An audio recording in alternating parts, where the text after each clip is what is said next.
enregistrement. Donc, vous avez vu hein, que les vidéos enregistrées se retrouvent sur la chaîne YouTube. Hein. Je crois que la plupart d'entre vous ont du moins regardé un petit peu, voir qu'est-ce que ça avait l'air. Donc, aujourd'hui, on va s'intéresser essentiellement aux premières parties de la problématique. Également, c'est aujourd'hui la première fois que vous allez vous retrouver en équipe. Hein. C'est-à-dire que j'ai compilé ce que vous m'avez envoyé. Évidemment, tous ceux qui connaissaient des personnes, donc qui voulaient évidemment être avec d'autres personnes qui connaissaient déjà dans la classe, sont automatiquement dans les mêmes équipes. Hein, assurez-vous de ça. Sinon, je me suis assuré en fait que selon les mots-clés que vous aviez mis, c'est-à-dire selon vos intérêts possibles, bien, je vous ai mis ensemble pour ceux qui connaissaient moins de personnes dans la classe. Hein. Donc, à ce moment-là, bon, au moins, Berkane, j'ai vu que tu avais une caméra, tu peux l'ouvrir, merci, ça serait apprécié. Super. Il y a des petits timides. Donc, à ce moment-là, je vous présente un peu c'est quoi le thème de recherche, c'est quoi un problème de recherche. Regardez un petit peu c'est quoi les fameuses bases de données auxquelles on a accès hein, par l'entremise de la bibliothèque du Cégep. Et ensuite, je vous mets déjà en équipe. Et avec ces équipes-là, vous allez pouvoir discuter un peu, un petit remue-ménage, hein, essayer de savoir un peu bien sûr sur quoi on pourrait travailler. Hein. Donc, ça pourrait être déjà la première amorce de votre travail d'équipe. Donc, sans plus tarder, on va directement commencer avec ce qui nous intéresse aujourd'hui. Donc, on va retourner un peu en arrière. Et voilà, ça, je pense que je peux réduire ça ici. On va épingler la vidéo. C'est parti. Donc, aujourd'hui, comme je vous disais, on va s'intéresser à deux choses essentiellement. La problématique, partie 1, on va la découper en petits cours. Donc, partie 1. Définition du problème, hein, qui est composé par le thème de recherche, mon sujet très, très large, et le problème de recherche, hein, un peu plus spécifiquement à quoi s'intéresse votre recherche. Ensuite, on va s'intéresser à la recherche documentaire, hein, comment naviguer dans les bases de données du Cégep. Et enfin, je vais vous mettre, comme je vous disais, en équipe, selon les éléments que j'ai pu récupérer de votre sondage. Premièrement, bien, en équipe, quand vous allez être ensemble tantôt, hein, qu'est-ce qu'il faut faire? Bien, pour trouver un sujet d'équipe, vous avez déjà peut-être une petite amorce. Hein, vous avez déjà identifié des thèmes qui vous intéressent. Quand je vous disais des mots-clés, c'est le concept de c'est quoi mon thème? Hein? Donc, vous avez déjà quelques idées. Donc, vous allez faire un petit brainstorming, échanger vos idées. Les idées pour trouver une recherche, hein, c'est j'ai déjà vécu des expériences, j'ai déjà observé quelque chose dans la société. Peut-être que ça pourrait m'intéresser pour faire une recherche. Si vous avez déjà abordé d'autres thèmes dans vos cours et que ça vous intéresse, bien, vous pouvez, encore une fois, utiliser ces thèmes-là. Il n'y a absolument aucun problème. Le sujet, par contre, doit intéresser tous les membres de l'équipe. Hein. Ce n'est pas que tout le monde doit être absolument en accord, mais personne ne doit être en profond désaccord. Hein. C'est la notion de consensus. Ça veut dire que tout le monde est à peu près d'accord, ou du moins n'a pas de fort désagrément à travailler sur un sujet plutôt qu'un autre. Idéalement, non pas idéalement, mais nécessairement, votre sujet doit être relié à une ou plusieurs disciplines des sciences humaines, c'est-à-dire que, par exemple, vous pouvez très bien faire un sujet qui s'intéresse, qui mobilise des disciplines comme la sociologie, la psychologie et la géographie dans un même sujet. Hein, vous n'êtes pas obligé de vous astreindre à une seule discipline pour votre recherche. Toutefois, elle doit être envisageable par, justement, les sciences humaines. Hein, il n'y aura donc pas « est-ce que la vie est possible sur Mars ?» Ce n'est pas nécessairement envisageable excusez-moi, dans ce cours-ci. Également, on garde à l'esprit que la recherche doit être réaliste et faisable, c'est-à-dire qu'on doit prendre une recherche, si on veut, une toute petite recherche, un tout petit morceau d'un objet de recherche, parce que n'oubliez pas que vous avez à me remettre cette recherche-là à la fin excusez-moi, juste avant la semaine de relâche. Donc, à ce moment-là, vous avez un temps relativement limité. Il faut réduire un peu hein, ces désirs. Donc, elle doit être réaliste et faisable. Faisable en quoi? Bien, on doit avoir accès à des documents, à de la documentation. Si vous avez une recherche et que vous ne trouvez absolument rien comme information, ça vaut peut-être la peine de changer de sujet. Hein? Donc, la faisabilité est absolument importante. Donc, on va refaire ça ensemble, hein, on va revenir un peu là-dessus. Mais comme je vous ai dit, j'ai mis les gens qui avaient identifié, moi je connais lui, je connais lui, je connais elle, je vous ai mis ensemble. Et les autres, je suis allé par vos mots-clés. Hein, ça veut dire ceux qui, par exemple, s'intéressent au sport, je vous ai mis ensemble. Donc, peut-être que le sport pourrait être une avenue envisageable. La problématique, on va voir au cours de votre travail, donc, va comporter 4 grandes sections. Aujourd'hui, on s'intéresse à la première, la définition du problème. C'est-à-dire que dans cette section-là, on doit trouver, identifier notre thème de recherche, notre problème de recherche et également définir les concepts. Ensuite, dans les prochains cours, on va s'intéresser également à l'importance du problème, la pertinence sociale et scientifique. Pourquoi est-ce que c'est pertinent d'étudier cela? Au-delà de le prof m'a dit de faire ça, fait que je le fais. Eh bien, il y a une pertinence sociale. C'est-à-dire que, par exemple, il y a un sujet qui est peut-être méconnu, on peut faire connaître ce sujet-là à l'ensemble de la société. Également, si, par exemple, certains s'intéressent aux inégalités sociales, encore une fois, il y a peut-être une pertinence à faire reconnaître ces inégalités-là, notamment pour faire avancer la cause de ceux qui sont victimes de ces inégalités-là. Donc, l'importance du problème, c'est véritablement, dites-vous, pourquoi est-ce que moi, je financerais votre recherche si vous aviez à être financé? On doit justifier la pertinence de notre sujet. L'état de la question, vous avez sûrement déjà fait ça, c'est, disons, ce qu'on attend autrement aussi par revue de littérature. C'est-à-dire qu'on fait une recherche documentaire pour voir qu'est-ce que les autres auteurs ont travaillé sur notre recherche, qu'est-ce qu'ils ont dit sur notre recherche. On va aborder ça un peu plus tard dans la session. Et enfin, le travail se conclut par les questions de recherche, une question générale et des questions spécifiques de recherche qui viennent spécifier justement notre question générale. Et enfin, ça se termine par nos objectifs de recherche. Concrètement, notre recherche vise à décrire la situation des personnes itinérantes, par exemple. Donc, l'objectif de recherche, c'est vraiment concrètement ce que vous allez faire. Ou vous pouvez également travailler avec une hypothèse de recherche. Par exemple, nous pensons que ceci est lié à cela. Donc, c'est dans ce cas-ci un travail avec une hypothèse de recherche. Donc, ça fonctionne un peu sous un cône. Dans un cône, cette logique-là, on a donc la définition du problème qui est toujours très, très large et qui va de plus en plus serrer vers l'objectif ou l'hypothèse où la personne, le lecteur, sait exactement ce dont vous voulez traiter dans votre travail. On va s'intéresser à la définition du problème aujourd'hui, mais on va quand même aborder les autres dans la mesure où tout est lié. Donc, il faut réfléchir, si on veut, notre choix de thème en fonction des autres dimensions également. Donc, la définition du problème, c'est quoi notre sujet de recherche? C'est quoi nos grands concepts qui sont à l'intérieur de ce sujet-là? Ensuite, l'importance du problème, comme je vous disais, pourquoi est-ce que c'est socialement important d'étudier ce phénomène-là? L'état de la question, comment est-ce que les autres chercheurs ont travaillé sur notre sujet de recherche? Dans le dernier cours, que vous avez eu la chance d'avoir en mode asynchrone, il était dit en fait que la science est un travail communautaire, c'est-à-dire qu'on ne travaille pas en vase clos, on n'est pas sous une cloche de verre totalement isolé quand on fait de la recherche, on s'inscrit dans une communauté de chercheurs. Eh bien, cette communauté de chercheurs et de chercheuses, eh bien, eux, qu'est-ce qu'ils ont fait? Ont déjà travaillé sur votre sujet. Donc, nécessairement, bien, ils ont fait des recherches qui peuvent être particulièrement pertinentes pour vous, dans la mesure où on ne commence jamais la recherche à zéro. D'autres personnes ont déjà travaillé sur le sujet. Enfin, objectif hypothèse, comme je vous le mentionnais un peu plus tôt, à quelle question de recherche est-ce que ça répond? Et c'est quoi nos objectifs ou à quelle hypothèse, si on veut, on essaierait de valider dans notre recherche. Donc, j'ai mis quelques exemples de comment est-ce que le cône s'articule. Parce que je vous présente un triangle comme ça, ce n'est pas nécessairement tout le temps évident de savoir comment cela s'articule. Eh bien, par exemple, notre thème de recherche pourrait être très, très large. C'est toujours très, très large, c'est également un sujet amené. Donc, par exemple, je m'intéresserais à la participation politique des jeunes. Je suis très large, dans le fond, c'est vraiment une thématique très globale. Mon problème de recherche, j'arrive un peu plus concrètement. Qu'est-ce qu'il y a un peu plus spécifiquement, qu'est-ce qui m'intéresse dans la participation politique des jeunes?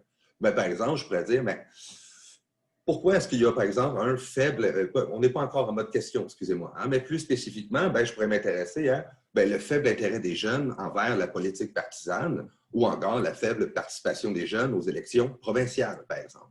On constate statistiquement que les jeunes participent moins aux élections. Mini parenthèse, c'est un effet d'âge. C'est-à-dire que ces mêmes jeunes-là, lorsqu'ils vieillissent, eh bien, on constate qu'ils commencent à s'intéresser davantage à la politique et participent davantage aux élections. Donc, ce n'est pas un truc de cette génération-ci ne s'intéresse pas aux élections. C'est vraiment un phénomène d'âge. On voit en vieillissant, ça veut dire qu'ils vont s'intéresser davantage aux élections. De même que ceux qui vont suivre vont moins s'intéresser et un coup qu'ils vieillissent, également, s'intéressent davantage aux élections. Enfin, comment pourrait se matérialiser en question de recherche ce thème et ce problème-là? Mais pourquoi les jeunes votent-ils en si petit nombre aux élections provinciales? Par exemple, là, l'effet d'âge pourrait être un élément ici auquel on pourrait s'intéresser. Donc, thème de recherche, la participation politique, le problème, le faible intérêt en politique, la question pourquoi est-ce qu'ils votent en si petit nombre, l'objectif et l'hypothèse, bien ici, ça serait essentiellement une hypothèse. Les préoccupations des partis politiques québécois ne correspondent pas aux préoccupations des jeunes adultes québécois. Ensuite, vous voyez par exemple des partis qui ne parlent que de système de santé et de régime de retraite, bien, nécessairement, ça ne vient pas rechercher les préoccupations des plus jeunes dans notre société. Autre thème, par exemple, on pourrait s'intéresser, l'homoparentalité, le fait d'avoir deux parents homosexuels qui s'occupent d'enfants, qui font donc famille. Le problème de recherche pourrait être, par exemple, je pourrais m'intéresser aux préjugés qui sont entretenus sur les familles homoparentales. Ça veut dire que s'ils ne vont pas de soi, ce type de famille-là, il doit avoir peut-être des préjugés ou des stéréotypes. Également, on pourrait s'intéresser, par exemple, aux difficultés d'adoption pour les familles homoparentales. Je ne sais pas si vous le saviez, mais lorsqu'on veut adopter, souvent, moins qu'autrefois, par contre, c'est par le biais de l'adoption internationale. Mais on constate qu'il y a de plus en plus de pays qui ferment la frontière aux parents qui sont homoparentaux, aux familles homoparentales, par exemple la Russie, la Chine, c'est absolument interdit pour eux. Ils empêchent que leurs enfants soient adoptés par des familles homoparentales. Donc, on pourrait s'intéresser, encore une fois, à cette difficulté d'adoption. Question de recherche, assez bête, quels sont les stéréotypes entretenus sur les familles homoparentales? Ça serait peut-être une logique. Ils ont un objectif qui serait, comme on a vu au dernier cours, plus descriptif. On pourrait les décrire, ces stéréotypes-là, ou les classer, tout simplement. Ou encore, comment est-ce que la modification du droit de la famille influence-t-elle la capacité des familles homoparentales à adopter un enfant? Un peu plus spécifique, celle-ci, mais le droit de la famille est censé, du moins, être revu de fond en comble, c'est-à-dire qu'on va moins s'intéresser dans ce droit de la famille-là à le droit des parents.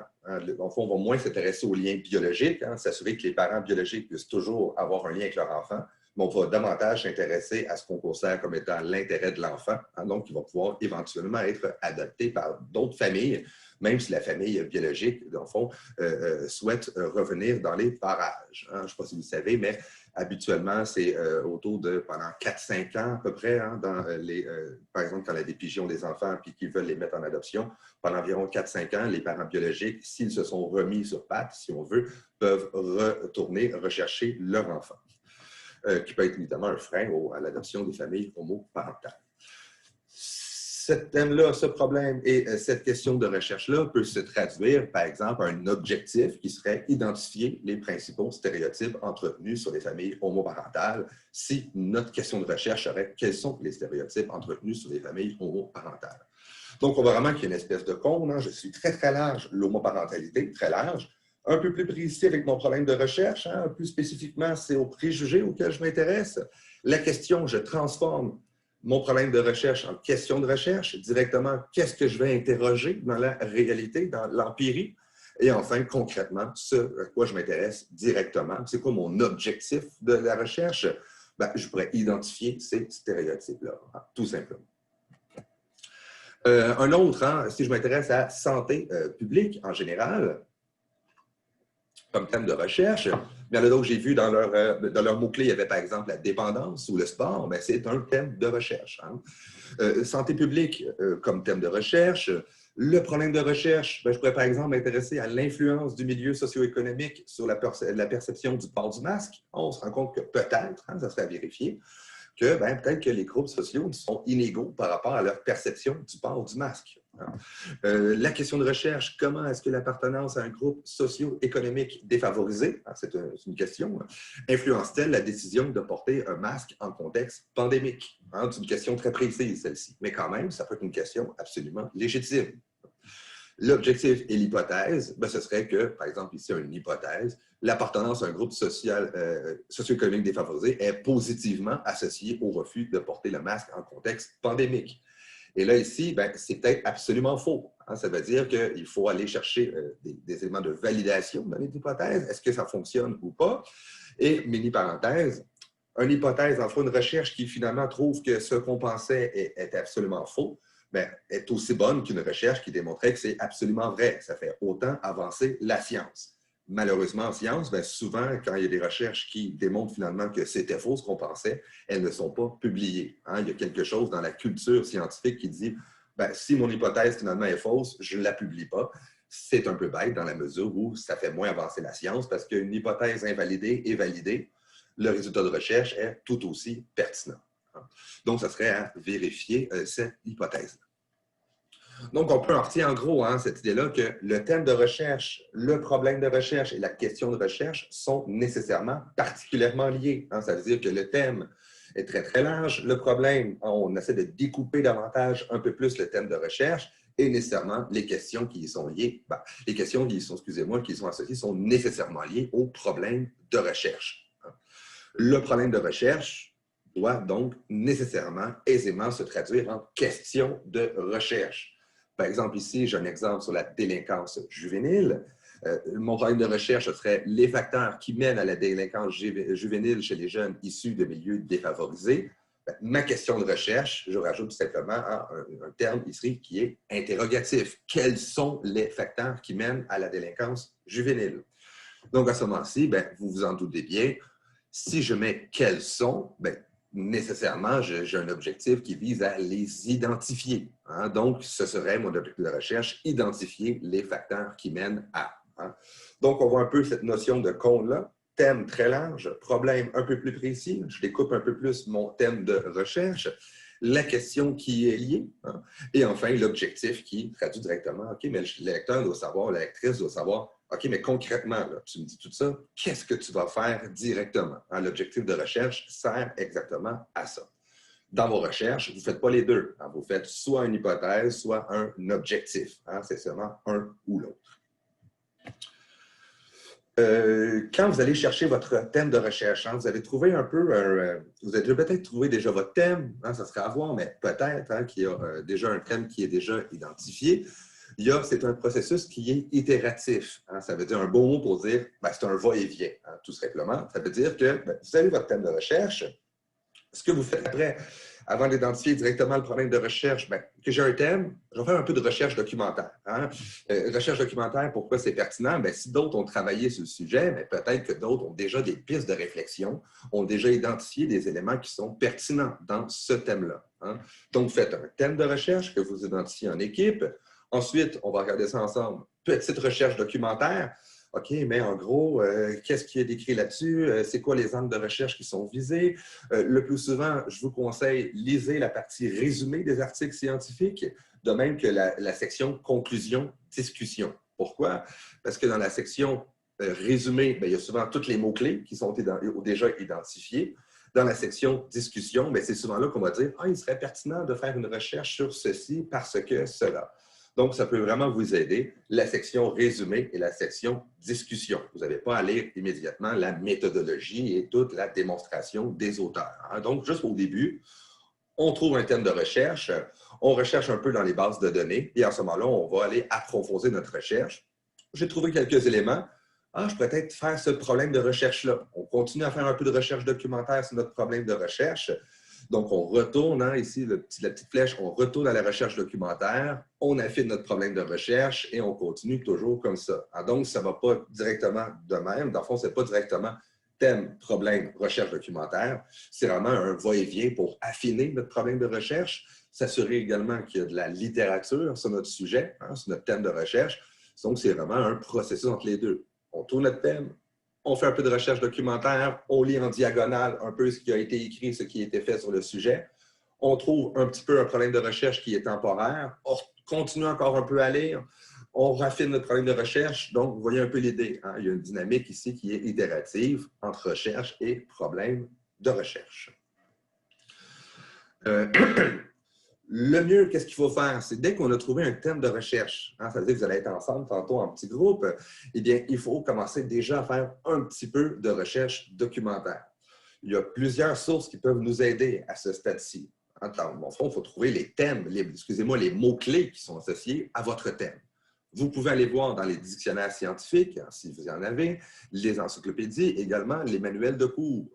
J'aurais dû en apporter un, c'est un peu bête, mais souvent, à la fin de vos manuels de cours, vous avez un glossaire ou un index des mots qui sont importants. Bien, vous pouvez juste regarder les mots, les mots-clés, puis vous dire « Ah, peut-être ce thème-là pourrait m'intéresser ». Donc, sortir les mots-clés de ce que vous pouvez trouver comme matériel. Également dans vos notes de cours, dans les diaporamas des cours de vos profs, peut-être également, les notes de cours écrites. Donc, c'est un ensemble de matériel qui peut vous être utile pour trouver, si on veut, les mots-clés qui sont associés à notre thème.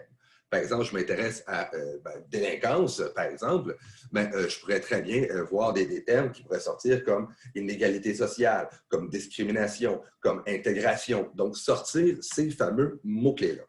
Pourquoi est-ce qu'on les sort? Parce que si vous faites juste rentrer délinquance, ça va être long en tabarouette, votre recherche documentaire. C'est-à-dire qu'il va vous sortir à peu près 25 000 occurrences. Vous n'allez pas les 25 000 articles. Vous n'allez pas non plus défiler 25 000 articles. C'est beaucoup trop long. Si par contre, vous avez déjà quelques mots-clés, vous pouvez les affiner, votre recherche. Commencez par exemple par délinquance, intégration, inégalité. Déjà, vous réduisez la quantité de matériel qui va sortir dans votre recherche de sources dans les bases de données. Donc, à ce moment-là, quand vous avez déjà trouvé un peu des articles, mais ça vaut la peine déjà de les télécharger. Vous n'allez peut-être pas tous les garder, ce n'est pas l'idée, mais d'avoir déjà, faites-vous un petit dossier IPMSH dans lequel vous mettez tout l'ensemble de votre littérature que vous trouvez. Ce qui peut être pertinent, encore une fois, vous sortez ceux qui vous intéressent le plus. Voilà, excusez-moi. Vous sortez ceux qui vous intéressent le plus. Et ensuite, commencez un peu à lire en diagonale. Lisez l'introduction, lisez la partie discussion. Ça peut déjà vous aider à faire votre problème de recherche, d'affiner votre thème de recherche. Également, si vous avez du matériel, vous trouvez ça intéressant, vous dites « Ah, je pense que je vais peut-être travailler là-dessus », mais ça vaut la peine d'aller regarder la bibliographie de l'auteur à la fin du texte. Ça veut dire que l'auteur, quand il va écrire, il va nécessairement citer d'autres personnes. Mais dans la bibliographie, à ce moment-là, vous avez les autres auteurs qui ont travaillé sur le sujet, vous avez donc accès à d'autres articles ou à d'autres auteurs qui sont absolument incontournables. Donc, on appelle ça la recherche en boule de neige, c'est-à-dire que vous trouvez un article, vous trouvez les éléments qui semblent importants, les auteurs qui reviennent toujours dans vos différents articles, allez voir dans la bibliographie et vous recherchez les auteurs ou les autrices qui ressortent le plus souvent pour refaire une autre recherche documentaire.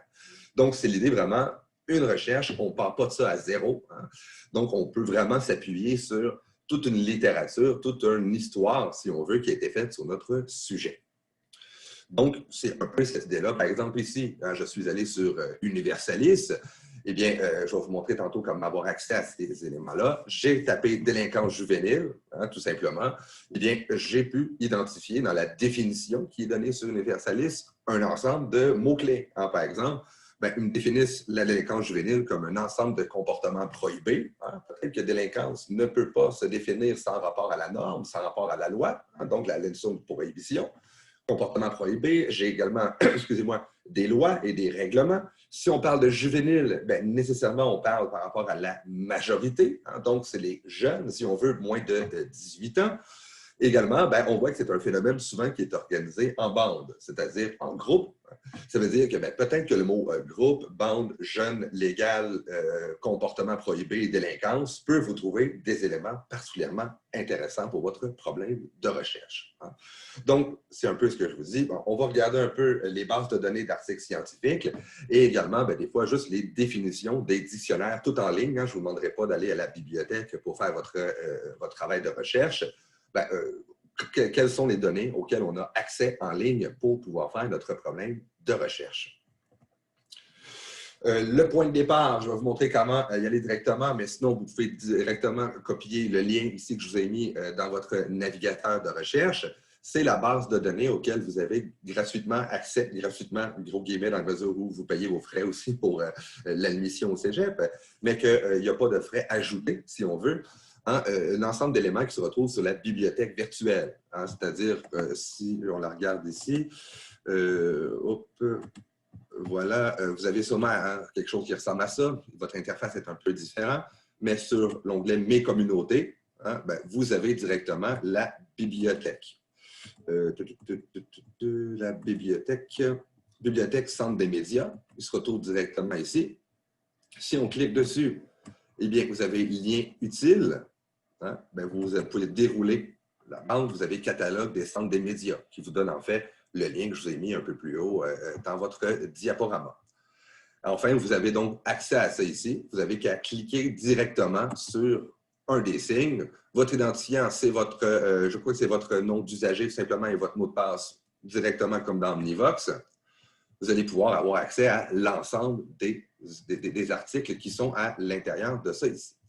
Si je reviens un peu à l'arrière, eh bien, personnellement, moi, je vous conseille, je trouve les plus intéressants, Repères, très, très bon, Érudit également, Universalis, il y a Cairn Info également qui est particulièrement intéressant. Le petit Robert, le multi, ce n'est que des dictionnaires, mais Universalis, c'est des dictionnaires avec un peu plus poussé. C'est-à-dire que vous avez des textes, c'est pas simplement, dans le fond, c'est une encyclopédie. Une encyclopédie qui est ici en ligne.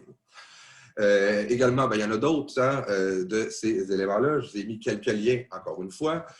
Vous avez accès au catalogue, comme je vous disais, du Cégep. Vous avez également d'autres banques de données. Vous avez accès aux données du devoir, également à la presse, qui peuvent vous servir de base à votre recherche. Articles scientifiques, c'est un peu ce que je vous disais. Érudit, repère, Cairn. Google Scholar également, qui peut être très intéressant. D'ailleurs, vous avez le droit d'utiliser des sources anglophones. Ne vous gênez pas si vous êtes à l'aise en anglais. Encyclopédie Britannica Universalis. Wikipédia également, qui est très bon pour faire un début de recherche. Il n'y a absolument aucun problème avec ça. Là, c'est un peu embêtant à la mesure où c'est écrit en blanc et on ne voit pas très bien. Mais je vous ai mis également le lien pour les mémoires et les thèses. C'est-à-dire les mémoires de maîtrise et les thèses de doctorat sont également référencées en ligne. C'est-à-dire que je vous ai mis le lien, si ça vous intéresse, vers Archipel UQAM. Vous cliquez dessus, vous avez directement accès à toutes les mémoires et les thèses écrites à l'UQAM. Même chose pour l'Université de Montréal, l'Université Laval. Je vous ai mis également l'Université de Sherbrooke. Ça vaut la peine. Les mémoires et les thèses, donc il y aurait la presse, Wikipédia et tout ça. On commence un peu par ça. Et ensuite, mémoire, thèse et également les articles scientifiques, c'est pas mal plus intéressant comme matériel. Pourquoi? Beaucoup de références, beaucoup de citations et également un sujet qui est énormément travaillé. Également, je vais vous demander d'avoir des statistiques. C'est toujours pertinent d'avoir des statistiques. Vous avez ici le lien vers les statistiques du gouvernement québécois et également de Statistique Canada, dans le fond, qui est quand même particulièrement intéressant. Par contre, je vous dis, la plupart des statistiques qui vont être très précises sur un sujet en particulier, vous allez les trouver dans les articles scientifiques, de même que dans les mémoires et les thèses. Donc, c'est vraiment les grandes sources d'informations qui seraient les plus pertinentes. Exactement. Bon, qu'est-ce qui doit orienter votre recherche documentaire? Il ne faut pas chercher n'importe quoi, évidemment, parce que sinon, vous n'allez pas vous en sortir. Pourquoi est-ce que je devrais utiliser tel article plutôt que celui-ci? Un peu, je veux dire, c'est quoi les implications par rapport à mon sujet ou à mon thème de recherche? Le qui également. Si je veux orienter ma recherche documentaire, OK, c'est qui, dans le fond, qui, moi, m'intéresse dans mon thème de recherche? Par exemple, c'est les jeunes ou les personnes âgées ou les personnes marginalisées, par exemple. Déjà, vous dites, peut-être que marginalisé pourrait être un mot-clé intéressant. C'est quoi les composantes de mon thème de recherche? Si je m'intéresse, par exemple, encore une fois, à l'exclusion sociale, peut-être que des thèmes comme la réinsertion, la délinquance, l'intégration pourraient être tous des thèmes qui seraient pertinents. La raison pour laquelle c'est une logique de va-et-vient, c'est qu'au début, vous commencez par, je vais taper juste des mots dans Google, ou peut-être juste d'aller voir dans la presse, ou juste Journal de Montréal, ou Huffington Post, juste regarder un peu ce qui se fait. Vous trouvez des mots, des choses intéressantes. Vous dites, à ce moment-là, j'ai peut-être ces mots-là, je les ajoute à ma banque de questions que je vais interroger les moteurs de recherche. Donc, c'est un peu cette dynamique-là.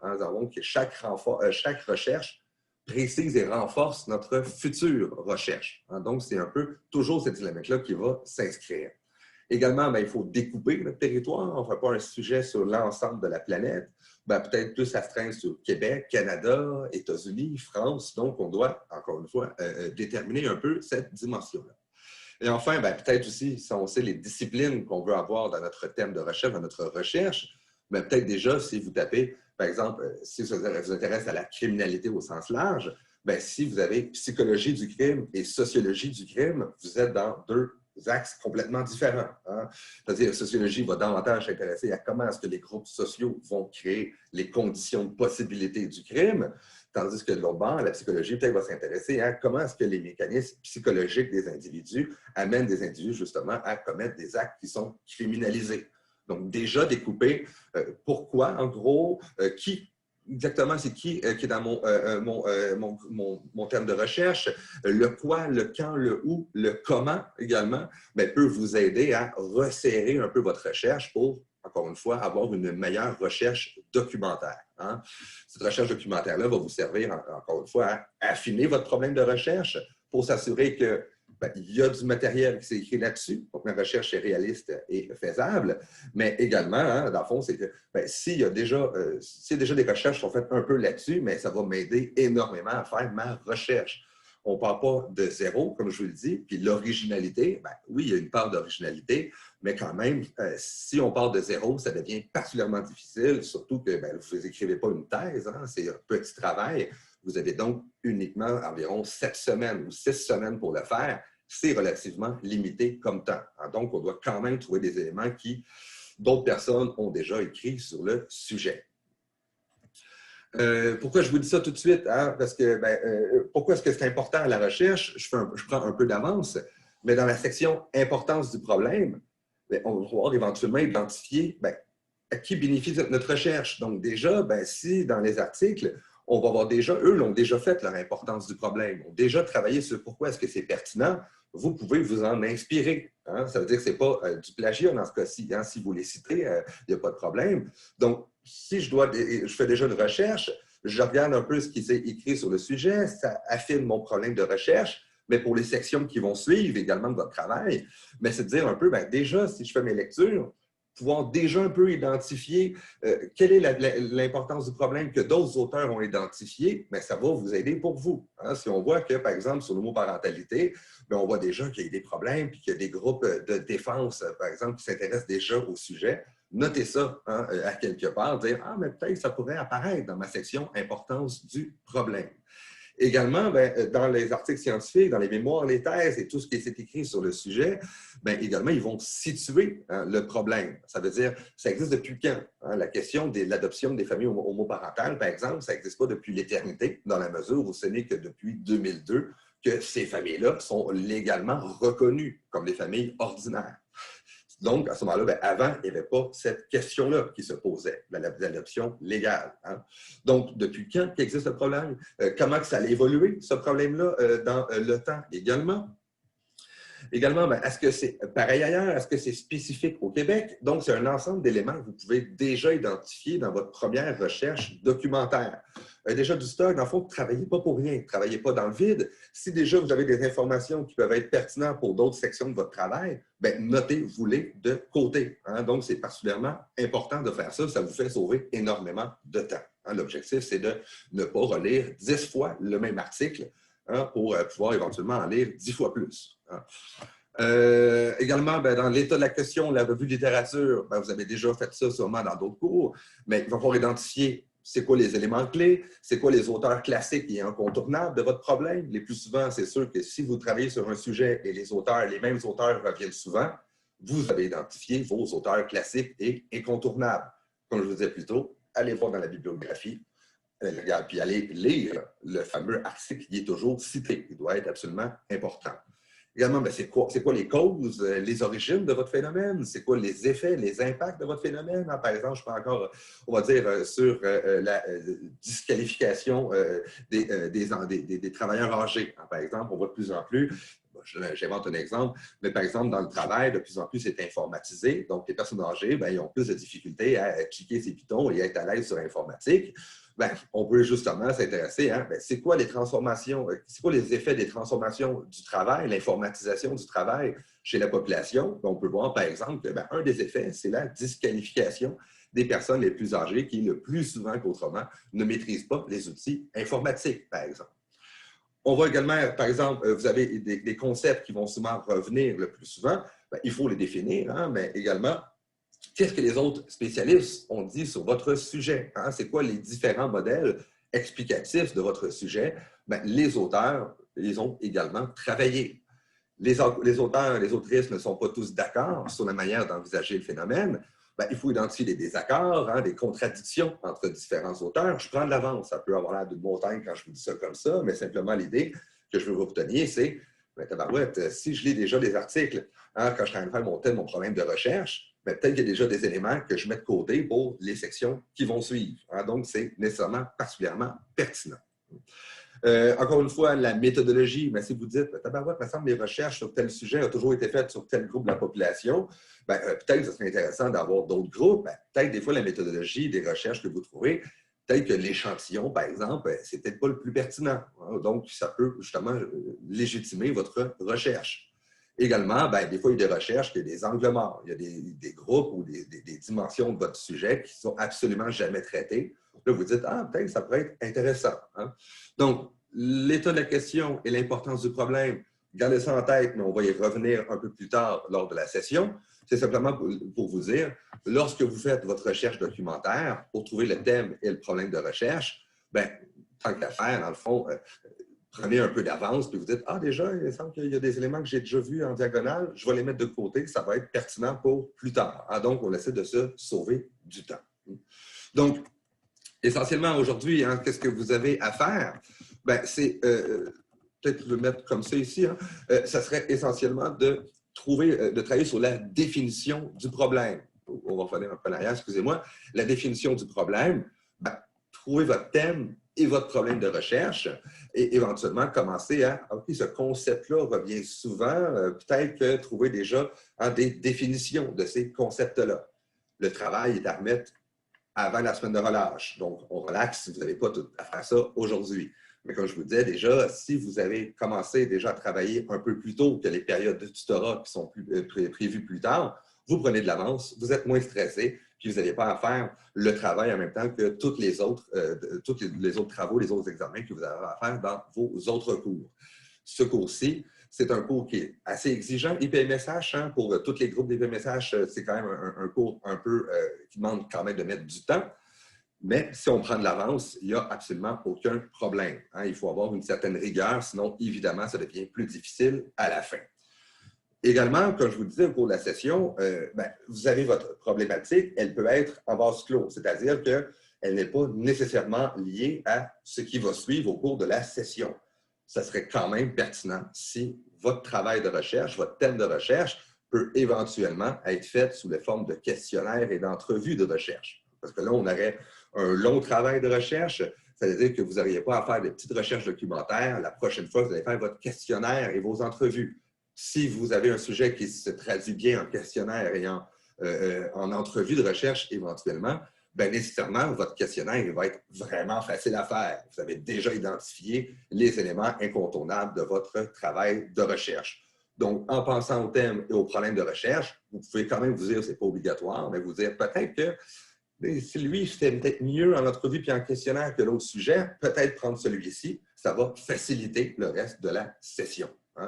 Donc, pour aujourd'hui, ce que vous avez à faire, je vais vous mettre en équipe, essentiellement, faire un petit brainstorm en équipe, trouver un thème de recherche, commencer déjà à faire des petites recherches documentaires dans les différentes bases de données pour trouver un problème de recherche. Dans le fond, une dimension un peu plus précise que juste un mot-clé. Oui, mais moi, c'est plus spécifiquement ça à quoi je m'intéresse. Identifier votre problème de recherche. Donc, pour aller, on peut aller regarder rapidement ensemble. On va aller ici. Je suis dans érudit. Par exemple, je m'intéressais en général, on va dire, à la marginalité. Je peux peut-être aller dans la revue scientifique pour diminuer un peu le truc. Hein, je peux aller, excusez-moi, on va aller dans érudit. On va aller chercher ici. Okay, attends un peu. Là, on va chercher un autre truc, ça va être pas mal plus facile. Recherche avancée, c'est toujours le mieux. On peut aller, par exemple, hein, dans marginalité, hein, dans tous les champs. Ça veut dire que ça va chercher à la fois dans le titre, dans le résumé également, dans les auteurs et tout ça. Je peux rajouter un autre élément, par exemple, dans tous les champs. Le mieux, c'est de toujours faire dans tous les champs, hein, sauf le texte intégral, mais souvent, titre, résumé, c'est possible d'inclure le résumé. Hein. Les auteurs vont toujours faire un petit résumé dans lequel, nécessairement, tous les mots-clés s'y retrouvent. La plupart du temps, c'est un titre, un résumé, et les auteurs vont mettre 5 mots-clés. Hein. Ben, ces 5 mots-clés-là sont particulièrement intéressants. On va dire, on va mettre drogue, par exemple. C'est pas grave, on va juste faire une recherche. Voilà. Donc, marginalité, drogue, eh bien déjà, j'ai 12 articles. Hein, voilà, le drogue, le sexe, le sida, la survie dans la rue, le voix de 5 femmes, la paternité dans un contexte de consommation d'alcool. Donc, par exemple, si je prends celui-ci, hein, je vais aller cliquer sur un article, j'ai mon résumé. Le résumé, comme je dis habituellement, mais pas mal, tout l'essentiel de l'article se retrouve dans le résumé. Déjà, avec ça, vous avez déjà une bonne idée de ce qui va se retrouver dans le texte. Habituellement, également, on a un ensemble de mots-clés, dépendamment des revues. Donc, celui-là, c'est une vieille revue, donc on n'a pas de mots-clés. Mais le plus souvent qu'autrement, vous avez les mots-clés qui apparaissent juste en dessous du résumé. Hein? Mais ça vaut la peine pour, dans le fond, affiner votre recherche. Ben, ici, j'ai fait marginalité, j'ai fait drogue. Ben, peut-être que marginalité et drogue, ben, peut-être qu'il y a des mots qui seraient intéressants ici à trouver. Hein? Ici, bon, c'est un article un peu plus précis, 89-90, c'est un peu plus âgé. Hein? Je vous conseille d'aller chercher des articles pas avant de l'année 2000. Les choses changent, évidemment. Donc, ça n'a pas nécessairement la peine auparavant, mais vous pouvez toujours affiner votre recherche. Ici, j'ai trouvé un témoignage de femmes. C'est pas les recherches, si on veut, qui sont en anthropologie de description de situations ne sont pas celles qui vont plus vous aider au début. Mais on peut regarder un autre. Le toxicomane et le placement de l'enfant. On peut aller chercher donc les filles et les gangs, hein, par exemple, hein, dans la bande de criminologie, hein, les femmes dans les groupes marginalisés. Mais voyez-vous, c'est un peu l'idée. Hein. Par exemple, si j'ai fait ma recherche, j'ai des mots-clés. Ben, recherchez ces mots-clés-là. Hein, en affinant votre recherche, ça va toujours vous aider en prenant, mais peut-être que l'ethnicité, c'est important. Peut-être que ce n'est pas la même chose pour les différents groupes. Victimisation, trajectoire de vie, genre. Donc, vous voyez un peu l'idée. En faisant une petite recherche au point de vue des bases de données, vous pouvez toujours affiner la recherche future et toujours donc améliorer votre problème de recherche. Hein. Donc, ici, c'est un peu embêtant dans la mesure où on dirait que mes mots-clés, ça m'a donné pas énormément d'articles. Donc, ben, peut-être aller un peu plus large à ce niveau-là. Hein. Donc, c'est un peu l'idée ici qui est à voir. Définir, je sais que ça paraît gros, hein, mais vous allez le faire, si on veut, graduellement. On va juste arrêter ici l'enregistrement.